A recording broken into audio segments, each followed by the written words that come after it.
오늘은 5월 19일 토요일입니다.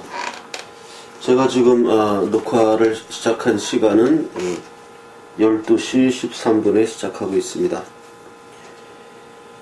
그러면 현 상태에서의 지금 우리 초미의 관심사 트럼프와 김정은 그리고 주한미군 북핵 문제, 여기서 총체적으로 한번 고찰을 해보겠는데요. 아주 실제적인 문제부터 카다피 같은 사람이 왜 몰락했는가, 카다피가 왜 그 당시 핵무기를 미국에다 갖다 바치면서 포기하는 협상을 했었던가, 그 사람은 그렇게 바보천치였는가,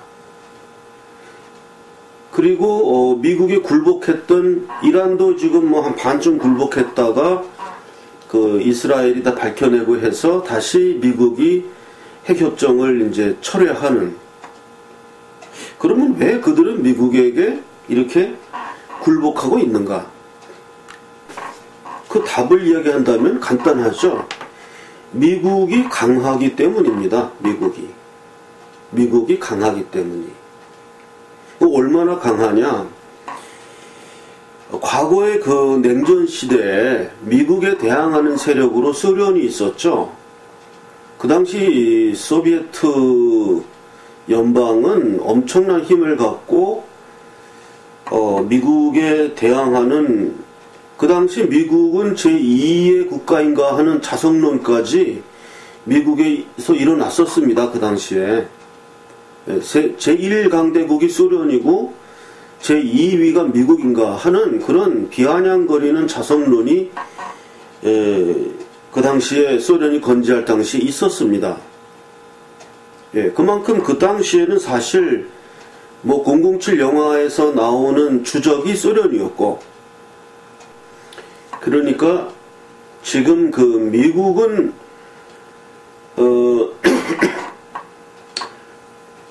그리고 또 걱정하는 사람들 가운데 뭐 하냐 하면 6.25 때처럼 중국이 중공이었죠. 중공이 모택동의 지시로 그런 식으로 한반도에 개입했듯이 이번에도 만약에 미국의 군사 옵션에 중국이 개입하면 어쩌냐, 이걸 또 걱정하는 거죠, 사람들이. 그래서 이제 친중주의자, 친중론 반미하는 사람들은 그것을 부각시켜서 우리 국민들을 또 이간시키는 것입니다. 자, 그러면 과연 지금의 중국이 6.25 때 모택동이 이끌었던 중공하고 같으냐, 그거를 먼저 생각해 본다면 다르죠. 지금은 이미 중국은 그 자본주의의 그 맛을 보았고, 그 공산당이 집권을 하고 있지만 과거 모택동이 지배했던 중공과는 많이 다르죠. 게다가 시진핑의 그 카리스마는 모택동의 카리스마와는 다르죠. 아마 시진핑이 북한 개입을 결정하려면 아마 중국 자체 내에서 반대파가 많을 겁니다. 아마. 모택동을 반대할 수 없죠. 그 당시에 모택동이 6.25 동란에 참전한다 이렇게 결정 내리면 끝이니까. 그것과는 지금 시진핑의 입장은 모택동과는 일단 비교가 안 되기 때문에 지금 미국의 위상을 저해하는 그런 강대국이 지금 존재할 수가 없다는 겁니다. 앞에 말씀드린 소련의 몰락과 지금 G2라고 친중주의자들이 내세우는 중국도, 또 시진핑의 권력 기반도 미국의 군사 옵션에 이렇게 명시적으로 대항하기는 역부족이다. 또 그동안 그 미국은 세계 많은 내전에 참여하면서 굉장히 정예화가 되었고, 현행 모든 국가 가운데 가장 전투 경험이 많은 나라가 미국입니다. 그러니까 2차 대전 당시에도 사실 미국이 신흥 국가로서 2차 대전을 승리로 이끌었고, 2차 대전을 이제 시발점으로 해서 세계가 모두 개편돼 버렸잖아요. 미국 중심으로. 그전에는 영국, 구라파 중심의 세계였는데, 이제 2차 대전 때 미국이 세계의 패권을 잡고 달러화가 세계의 유통화가 되었고, 그러다 보니까 이제 경제까지 다 장악하게 되었습니다. 이것이. 그래서 이제 그 반미주의자들이 내세우는 종속이론, 종속이론, 쉽게 얘기하면 종속이론이라는 것은 뭐냐 하면, 전 세계가 미국에 종속되어서 특히 이 후진국들, 동남아라든가 중동지방의 후진국들은 영원히 그 종속된 상태에서 벗어날 수 없다. 이게 종속이론이에요. 제가 쉽게 설명하는 겁니다. 그걸 무슨 또 철학적 이론 수로 어렵게 해갖고 하면 이제 알고 고라포 이렇게 되는 건데, 이제 쉽게 얘기하는 겁니다. 그냥 항상 저는 모든 방송 이런 학문적 용어 사용하지 않고 쉽게, 그러니까 영원히 전 세계의 국가가 미국의 종속으로부터 벗어날 수 없다. 이게 종속이론입니다.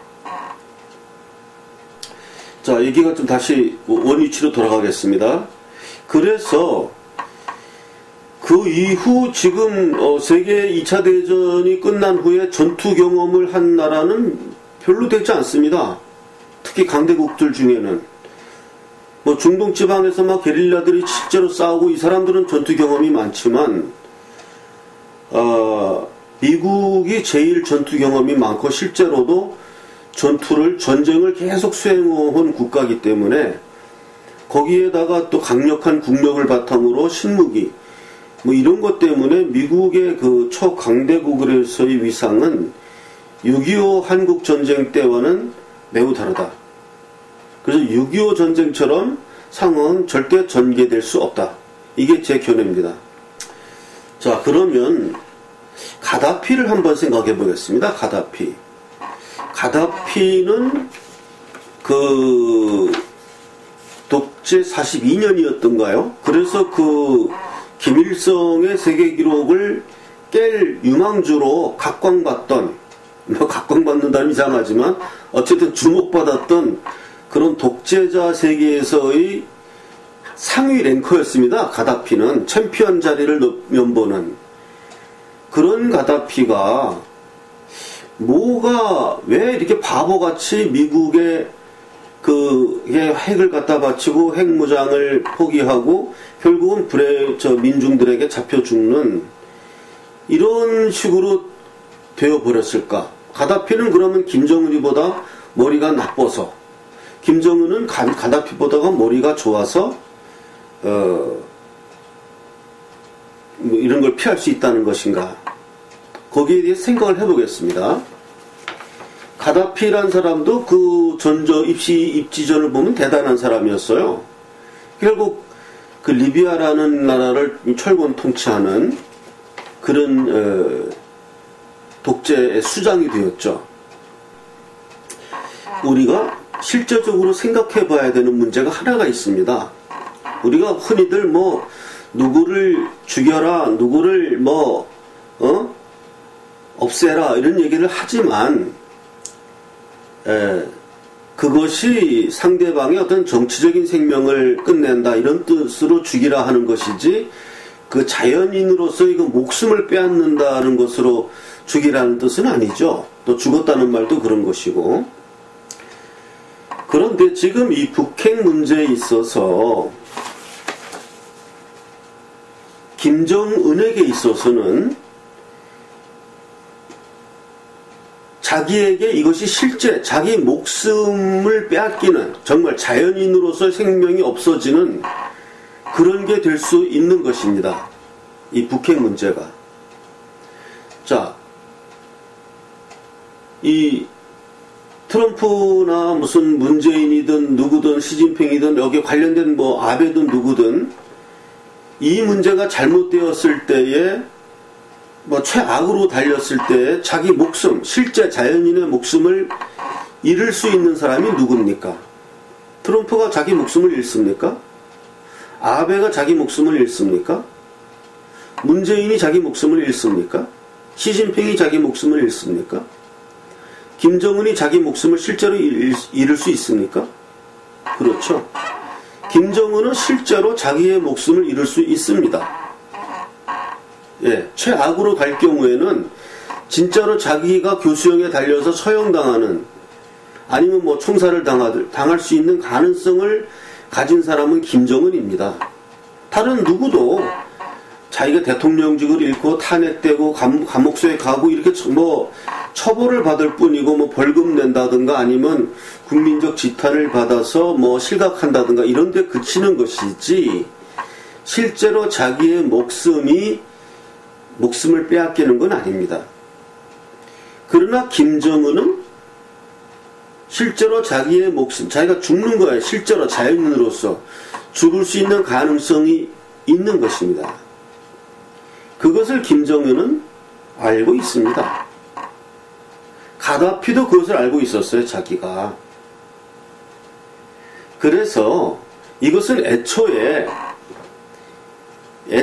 게임이 될 수 없는 게임을 하고 있는 겁니다. 트럼프 대 김정은의 대결이라는 것은 한쪽은 모든 것을, 그 모든 수단을 다 갖춘 강대국의 수장이에요, 트럼프가. 비록 그 임기제 대통령이지만, 한쪽은 김정은이는 김정은이가 트럼프보다 우월한 것은 임기가 없는 독재자라는 거. 그거 하나가 있고, 나머지는 하나도 가진 게 없어요. 오직 하나 있는 게 자기의 그 우방이라고 하는 시진핑, 중국이 하나가 있고, 그 다음에 문재인이죠. 자기 말을 잘 듣는 문재인.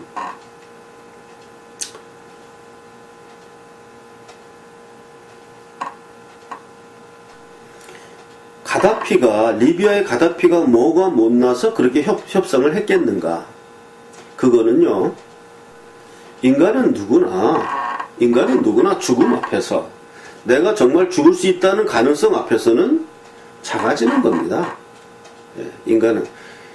그게 뭐 특히 독재자 같은 이런 사람들은 그러한 그 두려움에 서보지 않았기 때문에 자기를 처형할 사람이 자기 나라에는 없지 않습니까? 예, 그런데 이제 외국의 강자가, 물론 이제 트럼프가 김정일을 잡아다가 죽이겠다 이런 건 아니죠. 근데 전쟁이 일어나면 패전국은 뭐 그 전쟁의 책임을 지는 것이고, 또 이게 뭐 보통 지금 일어나면은 서로 간의 피해가 보통 피해가 아닐 거라는 게 지금 예상되지 않습니까? 그러니까 김정은이도 뭐 남한 사람 수백만 죽이고 자기가 살 수 있다고 할 때 그거 하는 거지, 수백만 죽였는데 자기도 죽는다 이러면 못하죠. 인간이 못하죠. 그 사람이 무슨 뭐 레지스탕스 경험이 있었다든지 뭐 애국심으로 불타서 내 한 목숨 바쳐서 나라 구하겠다 이런 것도 아니거든요. 그렇기 때문에 이 게임은 김정은이가 지금 뭐 벼랑 끝 전술이라고 펴고 있지만, 과거에 벼랑 끝 전술 펴갖고 이겼던 이유는 뭐냐 하면, 그때는 자기 목숨이 걸린 게 아니에요. 예, 그 벼랑 밑에 이 그물이 쳐져 있었습니다. 그런 데서는 묘기를 부릴 수가 있지만, 지금은 벼랑 끝에 이 그물이 없습니다. 떨어지면 진짜로 죽는 거예요. 그리고 죽는다는 게 자기 목숨을 빼앗기는 겁니다. 이런 상황에서 김정은은 트럼프와의 이 게임은 들고 있는 무기가 너무 다르기 때문에 게임이 안 되는 겁니다. 네.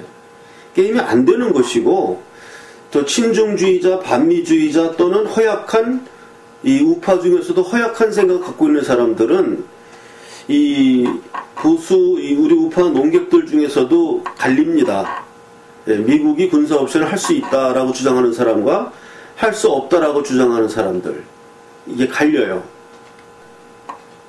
그러면 미국이 군사 옵션을 할 수 있느냐 없느냐를 생각하기 전에 그 전 단계에서 무슨 문제가 생기냐 하면, 제가 말씀드린 실제로 자기의 자연인의 생명을 내놔야 하는 사람, 그 사람은 김정은 하나밖에 없어요. 미국이 뭐 전쟁이 일으켰다고 해가지고 트럼프가 사형당하느냐, 이건 아니거든요. 다음번 대통령에서 대통령 못 되는 거죠. 그런 공포감하고 김정은이처럼 자기가 진짜로 뭐 부하들한테 살해당하든지 아니면 전범으로 군사재판에서 사형 선고를 받든지 이건 얘기가 다른 거거든요. 그 공포감이. 그런 게 있었기 때문에 리비아 같은 가다피 같은 똑똑한 사람도 타협을 했던 것입니다. 인간은 같은 것입니다. 인간은 같아요. 죽음 앞에서 담대할 수 있는 사람은 아무도 없습니다. 그 성경에도 나오는 얘기예요. 죽음을 이긴 사람은 단 한 사람이 있었습니다. 예수 그리스도. 그 사람 한 사람만이 죽음을 이겼고 그래서 사망아 네 권세가 어디 있느냐고 외친 사람이 예수 그리스도 한 사람뿐이고 그 한 사람 빼고는 모든 인류는 사망 앞에서 작아지는 게 그것이 사단의 권세입니다. 이건 뭐 종교적 이야기고요. 어쨌든 그런 상황이기 때문에 가다피도 그 독재자 랭킹 1위고 독재자 세계 챔피언을 김일성에 몇 년 모자라는 그런 독재자 같은 뛰어난 사람이었는데 그 사람도 자기 살 길을 찾다 보니까 결국은 사지로 들어가게 된 거예요. 제가 언제가 몇 번 전 방송에서 김정은이 정말 악마 같은 그런 승부사라면은 무조건 전쟁해야 된다. 그래서 전쟁하다가 구사일생으로 이기면 자기가 살고 아니면 처형당하는데 그런 사람이 못 된다. 그런 사람은 뭐 대단한 그 백전 뭐 경험이 있는 사람들만이 하는 거거든요. 전쟁에서. 그래서 중국의 입장이란 것도요. 중국은 또 이렇게 뭐 적당히 그 제재를 이완시키면서 풀어주고 또 밀무역하고 그런 거 할 겁니다. 북한하고는 자기들이 이익을 보니까. 그게 중국이 다 합니다. 중국이 북한 김정은 정권을 도와줄 수 있는 다 전부의 수단이에요. 중국이. 왜냐하면 이 근본적인 힘을 가진 나라는 미국이기 때문에 그렇습니다. 중국은 파생국가예요. 파생국가가 할 수 있는 어떠한 행동하고 본원국가, 원천적인 힘을 가진 국가가 할 수 있는 행동하고는 다릅니다.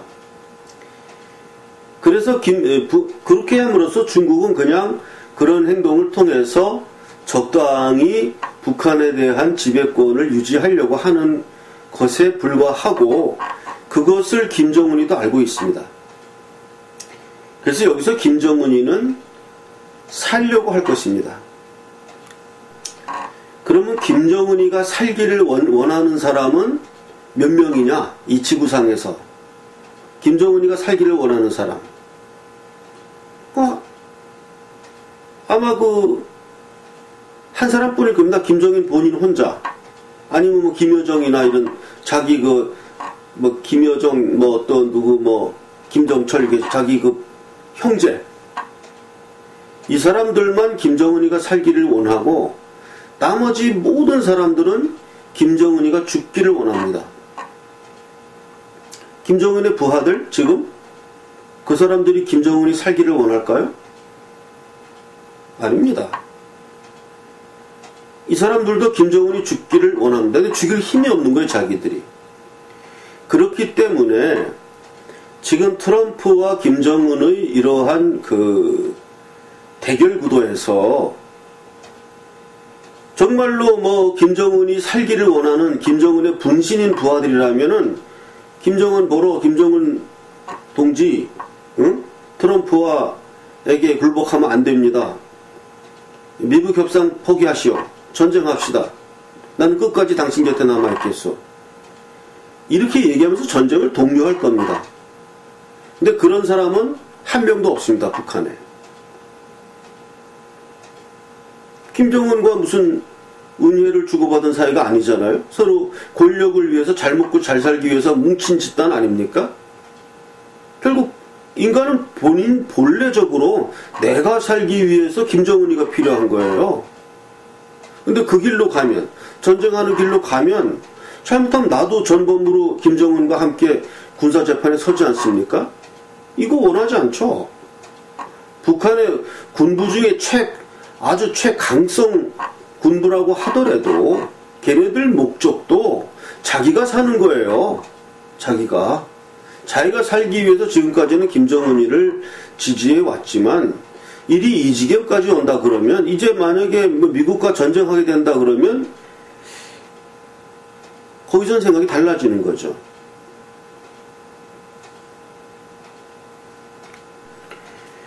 그래서 결국은 김정은이는 이 미국 협상에서 트럼프에게 굴복을 할 수밖에 없는 것입니다. 트럼프의 입장을 받아들이면서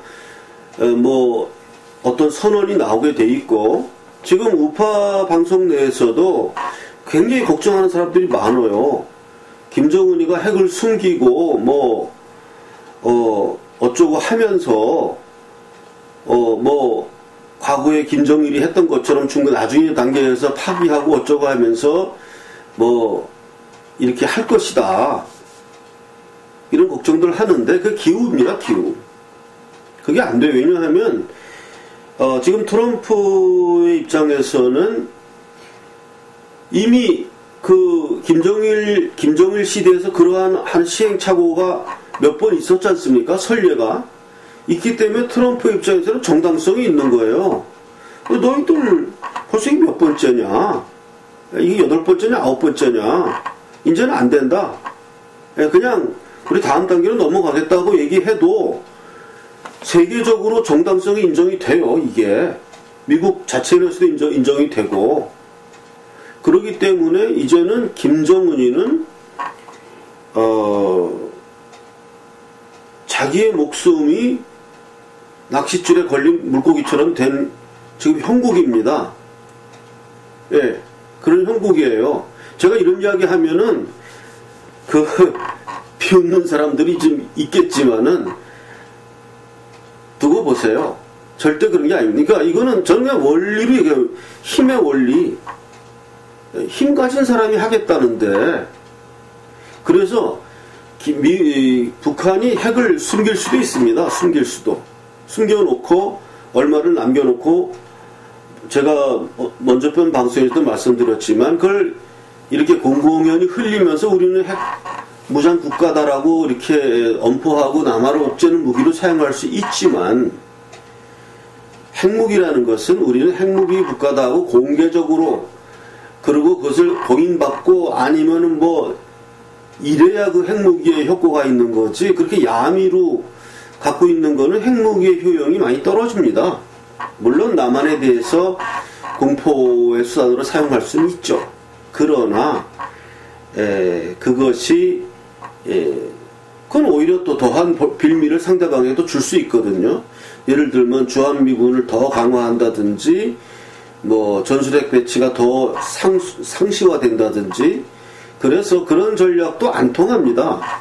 그러니까 좌우간 여기서 어떠한 것이라도 협상이 되면 그 다음에는 트럼프 행정부는 더 강력하게 핵사찰을 요구하면서 김정은을 더 옥죄일 수가 있어요. 지금 이런 상황이기 때문에 김정은이 택할 수 있는 카드는 얼마 없습니다. 그래서 결국은 김정은이도 카다피처럼, 저도 늘 얘기했어요. 김정일은 제2의 카다피의 길을 갈 것이다. 그래서 제2의 카다피처럼 비참한 최후를 맞이할 것이냐, 아니면 이제 어떠한 이런 트럼프와의 협상에서 또 리비아하고 북한은 좀 다르니까 최대한 이용해서 어떤 것을 도모할 수는 있겠지만은 그래도 카다피의 길을 가게 될 것이다. 그건 누구도 지켜줄 수 없는 것이고, 그 가장 큰 원인이 뭐냐 하면 김정일 밑에 있는 부하들이 그걸 원해요. 왜냐면 내가 살기 위해서 각하는 좀 죽어주셔야 되겠어, 이런 생각들을 합니다. 인간은 다 똑같은 거예요. 무슨 김정은이가 무슨 독립운동한 것도 아니고 무슨 숭고한 걸 갖고 또 한 것도 아니고, 그냥 선대로부터 정권을 물려받아서 포갑 정치를 했는데 그게 무슨 정당성이 있습니까? 북한 사람들이 아무리 뭐 석두 같은 사람들이고 한다 할지라도 그 쇠뇌 머리까지 바뀔 수는 없잖아요. 예. 그러니까 그 사람들이 지금 포갑 정치에 잠시 머리를 숙이고 있을 뿐이고 다행스럽게도 세계의 정의가 살아있어. 그래도 미국이 소련을 제압하고 세계 정치를 이끌어 나가고 이 자유민주주의의 힘으로써 지금 밀고 들어오는 거 이 대세를 김정은이가 이거 거스를 수가 없어요. 자, 이제 오늘 조금 길게 이야기를 했는데요. 그래서 이러한 시나리오로 해서 결국은 어떠한 형태로든 미국 협상은 성공할 것이고, 뭐 성공 못하면 미국은 뭐 우린 우리 길 가겠다 그 길로 가는 어떤 정당성을 더 실어주는 것밖에 안 돼요. 예. 그렇기 때문에 그런 상황에서는 미국 협상이 성공할 것이고, 일단 협상과 선언문이 나오고 일단 북핵 폐기 쪽으로 선회가 되면 핵 사찰과의 알력이라든지 뭐 이런 것 되면서 뭐 협상이 파기된다든지 이런 것도 나올 수 있기 때문에 일단 그쪽 방향으로 갈 수밖에 없습니다. 그리고 그러한 결과에서 제일 호구가 될 사람이 누구냐? 그게 문재인이에요. 문재인. 지금은 우리나라 한반도가 지금 뭐 철없는 사람들이 촛불이다 무슨 반미다 친중이다 하면서 날뛰고 있지만 이러한 식의 대세가 결정나고 하면 그들은 또 찬바람 불면 메뚜기가 그냥 흔적도 없이 사라지듯이 그렇게 순식간에 사라질 것입니다. 그리고 그들은 또 얘기할 것입니다. 그 중간에 이념이 없는 사람들의 이렇게 우르르 몰려다니는 사람들이기 때문에 그 사람들은 얘기할 것입니다. 나는 본래부터 뭐 중도 우파였다. 나는 한 번도 무슨 좌파 생각 가진 적 없었다. 뭐 이런 또 여론조사가 또 왕창 나와가지고 무슨 우파가 뭐 50몇 프로 이런 여론조사가 또 나올 겁니다. 그게 보통 사람들의 생각이에요. 그래서 그런 일이 일어날 것이고 제일 웃기는 사람 되는 것이 이제 문재인입니다. 그렇게 되면서 그다음 이제 그러한 상황으로 벌어지면서 지금은 어떻게 해서든 감추려고 하지만 이 드루킹의 대선 조작, 저는 뭐 탄핵 조작까지도 다 이 드루킹들의 이 음모가 있었다고 저는 내다보는데 아마 다 동감하실 겁니다. 그런 식으로 해서 지금 문재인 정권에 대한 엄중한 심판이 있게 되는 그런 길로 우리는 가게 되어 있습니다. 아마 또 제가 좀 높아심에서 당부 말씀 드리는 거는 다른 예를 들어서 뭐 친중은 아니고 우파적인 사람들 가운데서도 나름대로 무슨 시사 이렇게 브리핑하는 사람들 보면은 뭐 중국이 있는데 어떻게 또 미국이 그렇게 할 수 있겠냐 이렇게 이제 그런 쪽으로 쭉 하는 분들 많이 있어요.